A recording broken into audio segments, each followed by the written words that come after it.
Well, this project was started by a guy named Cleve Trimble, probably 4 or 5 or even 6 years ago, and he ended up selling part of his ranch to Paul Schock from Sioux Falls, and along with the land where the golf project was planned. And so Paul basically kind of inherited the golf project should he choose to do it, and he chose to do it since he loves golf so much. And so he called me, and just kind of on a whim, I think, and I flew out and met with him in December of 2006, and a year and a half later, here we are ready to start construction.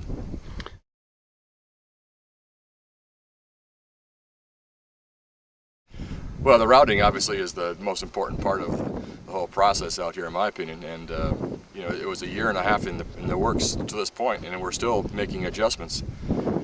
Just a lot of time spent on site. I mean, the topo.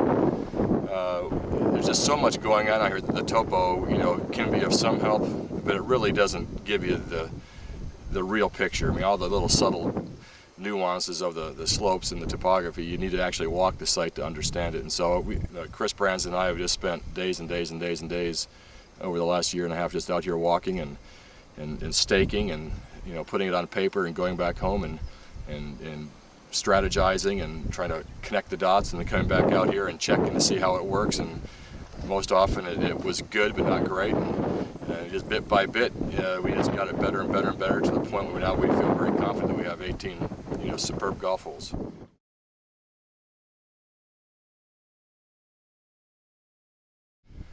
I think we figured out that we've probably been out here maybe 3 days to 4 days a month for the last year and a half. That would probably be about right, so you can kind of figure out that 18 months times 3, I'd say 50 days, something like that.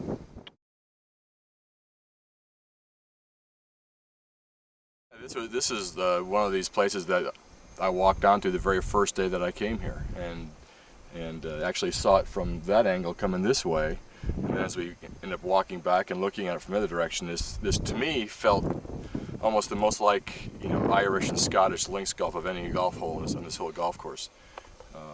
Just the natural dunes, the ruggedness, the shape, the natural site for a green, the natural places for tees, the natural blowouts that kind of front it. I mean, there's everything about it just, to me, fit. It just has the right balance, the right feel, the right length.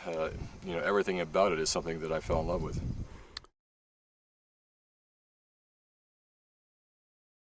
Well, for feelings, I mean, it's easy to talk about your feelings. I mean, I absolutely love golf. I'm passionate about golf, both playing and designing. There's nothing about either that I don't just get super jacked about.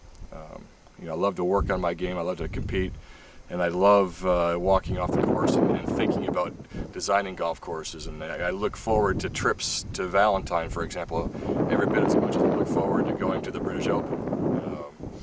You can't really separate any of it. So, and I think that works actually in my favor. The passion for playing and the passion for designing, I think they both work to make the other side better. So, as far as golf course design goes, you always hear that the routing is the key, and I think it really is. The routing is what makes sense of the golf course. It's what makes the golf course look and feel and play great, or by doing it poorly, it's what makes the course feel like, it really doesn't work and it costs way more than you should have spent. And bad routing leads to having to do things to compensate. It's much like a bad golf swing. You have a bad grip, you've got to compensate for the bad grip. Well, a bad routing causes you to compensate by doing all kinds of other things that you shouldn't have to do. So, so to get the routing right, makes everybody's job a lot easier, and it makes the experience much better for the player. Yeah, the greens are the key to almost any golf course, in my opinion. You have great green locations with great green sites. You're so far ahead of the game. I mean, not having to create the green makes golf so much more special. That's just my opinion.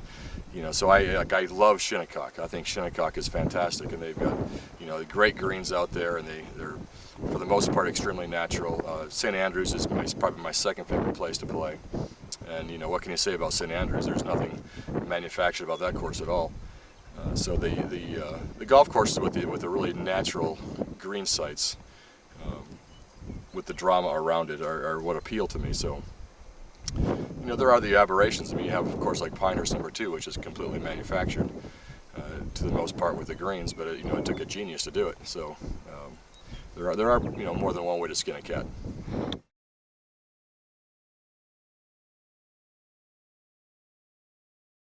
Right. Well, the battle that I face, you know, as a competitive professional golfer is that I get looked at, you know, by the critics, by the people who are on the inside of golf course design, as being, you know, in some ways sort of a pretender. You know, that